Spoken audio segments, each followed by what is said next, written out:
তার ভিতরে আপনি কি করতে পারেন?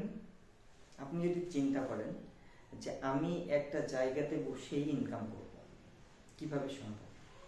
একটা জায়গাতে বসে খুব ভালোভাবে ইনকাম করা যায়। আপনি কি কখনো ভেবেছেন আপনার বাসায় প্রতি মাসে কত টাকার সবজি তরকারি কিনে নিয়ে আসেন আপনি, আপনারা ফ্যামিলি মেম্বাররা খান? আমি আমার হিসাবেই যদি বলি, প্রতিদিন আমি এখন একটা শাকের আটি 10 টাকা। আমাদের পুষ্টির জন্য আমরা একটা করে শাকের তরকারি রাখতেই হবে।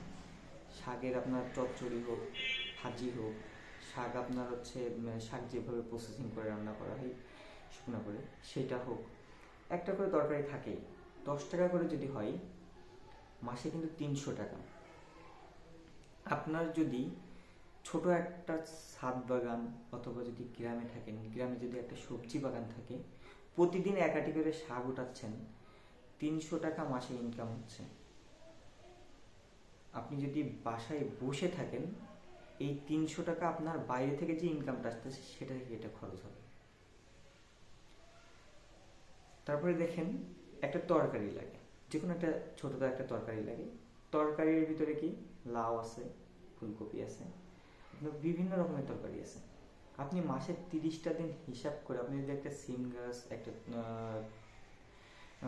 আপনার টমেটো গাছ, 2টা বেগুন গাছ, তারপরে আপনার হচ্ছে লাউ গাছ লাগান, তা লাউ শাকও খাওয়া যায়, আপনার মিষ্টি কুমড়া শাকও খাওয়া যায়।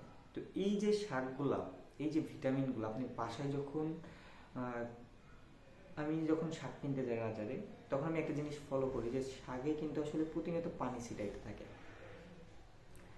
তো 2 থেকে 3 দিন পরও শাকগুলো টাটকা থাকে, কিছু না কিছু তো হয়।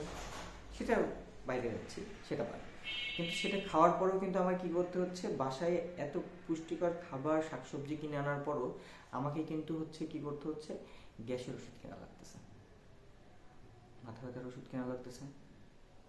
কারণ বাজার থেকে যেটা কিনে নিয়ে এসেছি সেটা অবশ্যই কিছু না কিছু সমস্যা আছে। তাহলে যে সব বাজারেই যে খারাপ, সব ব্যবসায়ী খারাপ সেটা বলবো না।